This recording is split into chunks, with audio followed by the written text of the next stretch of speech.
Now, Azimio leader Raila Odinga on Monday exited a section of Kenyans when he boarded a public service vehicle to work. Instead of his usual motorcade, Raila, who was in the company of Azimio politicians, including former Kakamega Governor Wycliffe Oparanya, was seen walking a few meters from his home to a bus stop where he engaged Kenyans and bought newspapers before boarding a matatu. And as our very own Alice Diana now reports, there were no police chase cars during his trip from Karen to town. And on his arrival at CBD, he addressed a crowd of people without any police interference. Azimio leader Raila Odinga surprised many Kenyans on Monday after he ditched his high-end vehicles and opted to join other Kenyans in using public transport to work. The former Prime Minister left his home on Monday morning, walked to a bus stop where he engaged Kenyans, bought newspapers and then boarded a matatu that plies the Ngong-Nairobi route. On his social media accounts, Raila posted, "Embracing the convenience and camaraderie of public transport heading to work this morning." When asked by one of the passengers in the matatu why he opted for a matatu, he said that he needed to share the everyday feeling of Kenyans.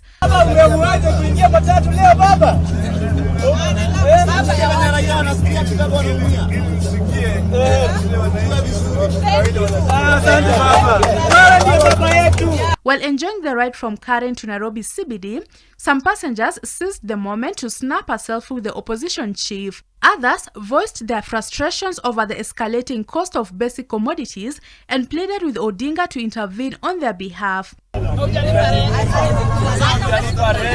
After alighting at the popular Ambassador bus stop in Nairobi CBD, Raila mingled with Wananchi before heading to Tom Mboya and Dedan Kimathi statues to pay homage. He then took a stroll along the streets, still mingling with the public, before stopping for breakfast at a Nairobi restaurant along Wabera Street, where he was joined by some Nairobi MCAs, even as crowds gathered outside the premises, waiting for him to address them. While addressing the crowds in Nairobi CBD, the Azimio leader called on Kenyans to come out in large numbers in a bid to support his signature collection drive, noting that the exercise will help prove he is not alone in the push to have government reduce the cost of living. He also reiterated that Wednesday anti-government protests are still on as earlier announced.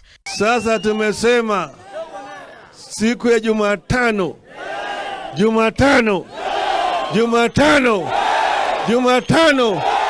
Mko tayari? Mko tayari? Tumesema sisi si majambazi. Sisi vile si watu ambao wanataka ugomvi kwa sababu ya ugomvi. Tunafanya kila kitu, tunafanya na sababu. Tumesema Wakenya wana sababu. Pili, Wakenya wana nia. Tatu, Wakenya wana uwezo ya kuleta mabadiliko kali ya maisha yao.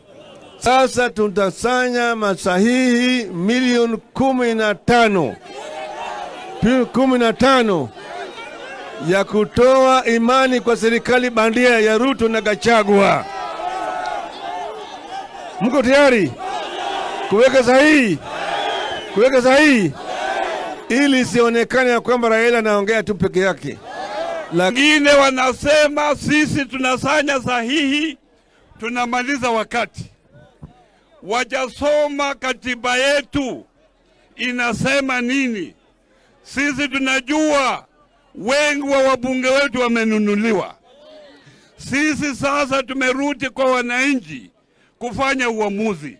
On June 27th, during the Azimio rally at Kamukunji grounds, Odinga asked Kenyans to come with different strategies such as carpooling, walking or using public service vehicles to work in protest in a bid to boycott paying taxes to President William Ruto's government in defiance to the recently passed Finance Act 2023. Vijana hoye! Alice Diana, Hope TV News Watch. Vijana hoye!